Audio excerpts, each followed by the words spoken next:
High বন্ধুরা, আজকে আমি তোমাদেরকে করে দেখাবো পাঙাশ মাছের ঝোল। আর এটা পুরো আদা জিরে বাটা দিয়ে করে দেখাবো আমি, অন্য কোনো মশলা দেবো না। আর এখানে নিয়ে নিয়েছি আমি এরকম সাইজ করে লম্বা লম্বা করে আলু কেটে নিয়েছি। মাছগুলোতে ভালো করে নুন হলুদ মাখাবো, না হলে এই মাছটা খুব ফাটে।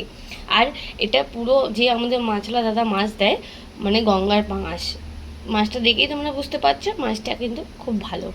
এবার আমি এটাতে নুন হলুদ মাখিয়ে নেবো। তেল গরম হয়ে গেছে, এবার আমি মাছগুলো এক এক করে দেবো। আর এই মাছটা কিন্তু খুব ফাটে, আমার নিজেরই ভয় লাগছে দেখাবো কি। ওর জন্য অনেকে সব কিছু মেখে ঝুঁকে বসায়, আর এই মাছটার থেকে তেল বেরোয়, ওর জন্য আমি ভাজার সময় একটু তেলটা কমই দিলাম।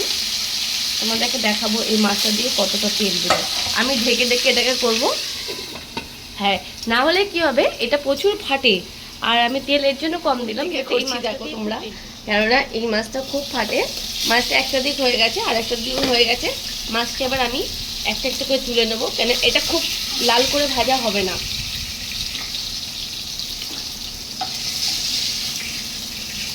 মাছগুলো আমি সব তুলে নিচ্ছি, আবার যে মাছগুলো আছে বাকি মাছগুলো এরকম করেই ভেজে নেবো। মাছটা অনেক বড় ছিল, এই যে যতটা মাছ আছে শুধু একটা রিং পিস ছিল, তার মানে বুঝতেই পারছো যে মাছটা। সব মাছগুলো আমার ভাজা হয়ে গেছে। এরকম আমি কিন্তু খুব বেশি লাল লাল, দেখেছো কেমন ফাটছে, খুব বেশি লাল লাল করে ভাজিনি। এই যে চামড়াটা থাকে না, ওইটাই কিন্তু ফাটে।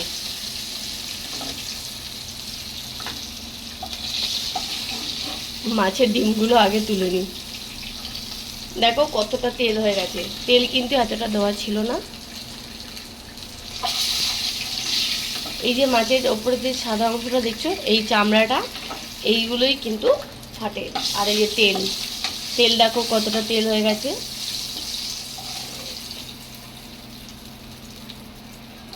এই তেলটা কত বড় ছিল, কোনটুখানি হয়ে গেছে, এখনো এটার থেকে অনেক তেল বেরোবে।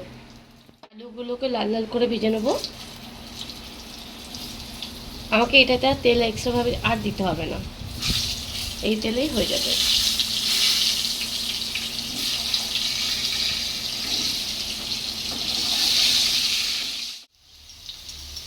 আলুটা দেখো লাল লাল করে ভেজে নিয়েছি, এবার আমি আলুটাকে তুলে নেব।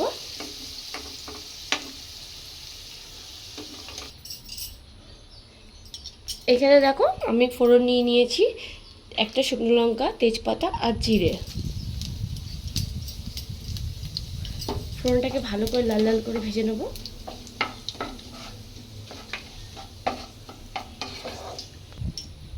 যেহেতু আমি তোমাদেরকে বলেছি আদা জিরে বাটা দিয়ে করব, তার জন্য আমি এখানে দিয়ে দেবো আদা বাটা 2 চামচ।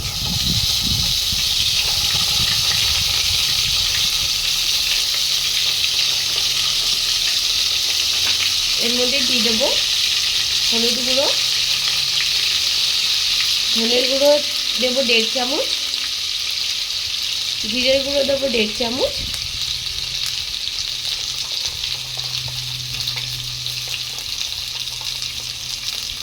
আর দিয়ে দেবো লঙ্কার গুঁড়ো। লঙ্কার গুঁড়োটা তোমাদের আন্দাজ মতো যতটা যাচ্ছে খুব ভালো করে ভেজে নেবো। তার আগে দিয়ে দেবো নুন।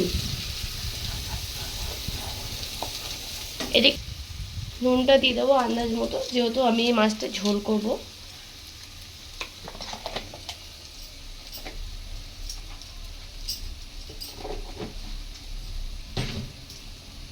মশলাটাকে কিন্তু খুব ভালো করে কষিয়ে নিতে হবে, যেহেতু আদা বাটা দেওয়া আছে, তার জন্য মশলাটা যতক্ষণ তেল না ছাড়বে ততক্ষণ কষাতে হবে।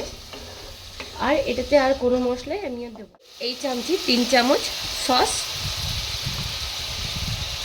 সসের জায়গায় তোমরা টমেটো দিতে পারো। এবার এটাকে ভালো করে ফেটিয়ে নিতে হবে। আর এইটা হচ্ছে সসটা দেওয়ার পরে দেখবে মশলার কালারটা আরও সুন্দর হয়ে যায়।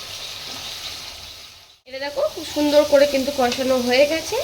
আর একটু কষাবো, তার জন্য আমি যে আলুগুলো ভেজে তুলে রেখেছি সেই আলুগুলো দিয়ে দেবো।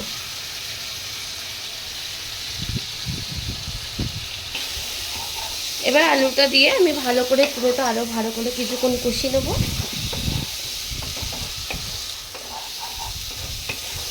আমি এটাকে 2 মিনিটের জন্য ঢেকে দেবো, তাহলে তাড়াতাড়ি করে আলুটাও সিদ্ধ হয়ে যাবে আর নুন মশলাও আলুতে ঢুকে যাবে। দেখো কতটা তেল বেরিয়ে গেছে, কষানো হয়ে গেছে আমার মাছের মশলাটা। আর আলুগুলো কিন্তু মানে একটুখানি বাকি আছে, ওটা যখন মাছগুলো পড়বে এখনও আরও ফুটবে, তারপর হয়ে যাবে। মশলাটা কষানো হয়ে গেছে, আলুটাও কিন্তু কিছুটা সিদ্ধ হয়ে গেছে। এবার আমি এই মাছগুলো দিয়ে দেবো। মাছগুলো দেওয়ার দেখো তেল দেখো, মাছগুলো দেওয়ার পরে আবার কষাবো, কেন এটার থেকে এখনও দেখো টিফিনে কত তেল। আর এটা যখন এই মাছটা শীতকালে যখন রান্না হয় তখন মাছটা পুরো জমে যায় কি ঠান্ডা হয়ে গেলেই, এটাও তাই হয়ে যাবে, কেননা যা তেল দিচ্ছি আমি। এটা এখন আস্তে আস্তে করে একটু নাড়াচাড়া দিয়ে এটাকে জল দিয়ে দিতে হবে। কিন্তু এই মাছটা খেতে খুব ভালো লাগে, কিন্তু খুব বেশি আবার খাওয়া যায় না, প্রচুর তেল। এখন জল দিয়ে দিয়েছি, এবার আমি এটাকে ফুটতে দেবো, কেননা এর এখনও আলু এখনও একটু সিদ্ধ হবে আর মাছের মধ্যেও ঝোল মশলা ঢোকার আছে, তার জন্য এটা আমি এবার বসিয়ে দিলাম। এটা ঢাকবো না আর, এবার এটা ফুটতে দেবো। দেখো মাছটা কিন্তু রেডি হয়ে গেছে।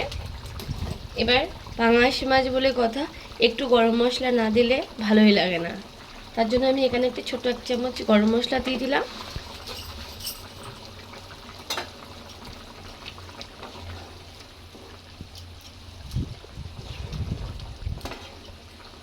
পাঙাশ মাছটা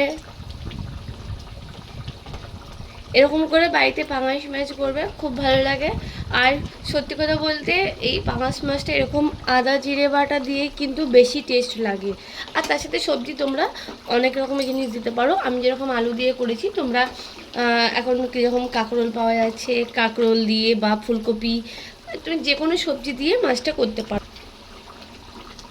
এই দেখো এই তুমি যতই নাড়াচাড়া দাও এরকম কিন্তু মাছগুলো কিন্তু ভেঙে যাবে না, ঠিক আছে। আর এই যে তেলটা দেখতে পাচ্ছ, তেলটা কিন্তু খুব ফুলে গেছে। আর যেই ছোট্ট তেলটা আমি তো এখনও খুঁজেই পেলাম না, মনে হচ্ছে গলে গেছে। দিয়ে আজকে পাঙাশ মাছের ঝোলটা তোমাদের কেমন লাগলো প্লিজ তোমরা বাড়িতে এরকম করে আমাকে কমেন্ট করবে। এটা কিন্তু আদা জিরে বাটা দিয়ে আমি করেছি।